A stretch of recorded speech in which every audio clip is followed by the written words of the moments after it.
I often get asked, hey, I want to buy this piece of property and subdivide it. What do you think? I'm going to tell you about some things you need to consider coming up next.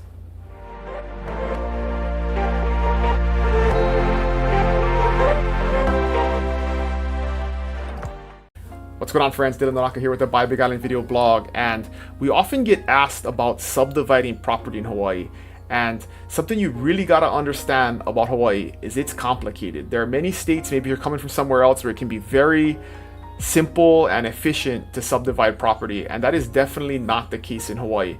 And so I'm going to give you some kind of overarching big picture things to think about. Every single subdivision that happens in Hawaii has a bunch of specifics and things that you really have to look at specifically before you know what you can do. But here's some overarching reasons why it's very expensive, it's complicated and costly in order to subdivide property here. And it's one of the main reasons it doesn't happen very much. So if you look around town, there's very few new subdivisions or new pieces of property being subdivided. And the ones that are multi-million-dollar high-end resort properties because of the stuff we're going to talk about. The only way to make it profitable a lot of times is to be building multi-million-dollar homes on it, because it's so expensive to take a piece of raw land and make it into a buildable lot. So the first thing you got to look at is zoning. Just because you have a big piece of property, the zoning may be Ag 20, which means you can't go any smaller than 20-acre agricultural lots. So if you don't have the zoning, you have to go through a process of rezoning it, which is complicated. You got to go through the county council and get the county planning department and all of these approvals in order to change the zoning. So that's a long, potentially, year-long process to get a rezoning approved, if you can even get it done in the first place. So that's the first thing, is zoning.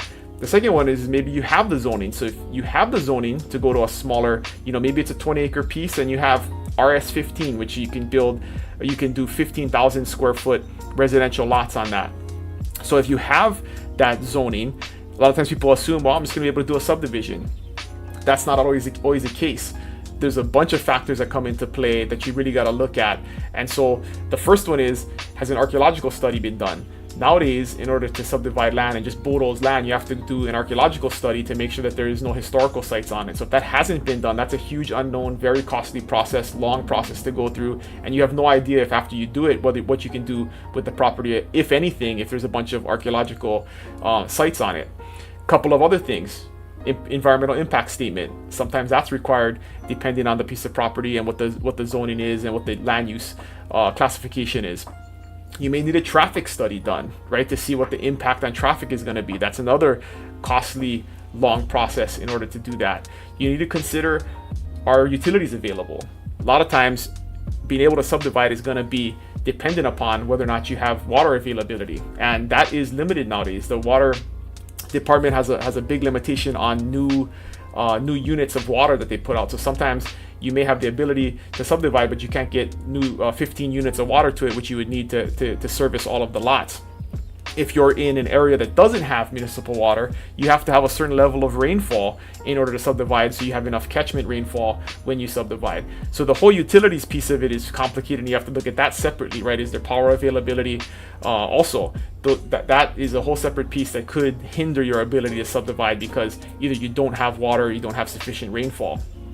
You also have to think about infrastructure. It can be very expensive if they're going to require you to put in roads and sidewalks and maybe a stoplight in order to turn into the subdivision. There's all kinds of things that go into that. So you really want to think about that whole side of it too, is what is it going to take in order to actually subdivide it? Because cost-wise, that could get into the millions of dollars, right? If you have to pave roads and you got to put in sidewalks and put in underground utilities and put in drainage and all of those types of things, that's a huge unknown that you don't know until you start going through that process.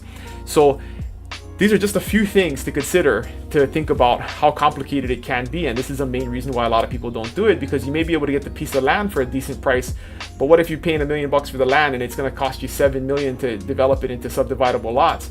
Now it becomes cost prohibitive and people don't do it, or you're not going to make any money off the lots once you do it, because the cost to subdivide them and develop them have been so high that it just doesn't make economic sense anymore. So there's a good reason why a lot of times you look at land that sits and you think, it has the zoning and it's a great place to build houses. Why doesn't anybody buy it? These are all the reasons. So you really want to look deeply, get a consultant, get an attorney involved, get people who really know what they're doing to give you a good, clear picture on what you're getting yourself into before you buy land with the intention to subdivide. So just some things to consider. Subdividing is complicated and potentially very expensive. So it's not simple here in Hawaii. But if you have any questions, or if you want me to point you in the right direction of folks that you should talk to, Dylan at buybigisland.com, and you can always put comments in the comments below, and I'll get back to you guys. Thanks for watching. Aloha.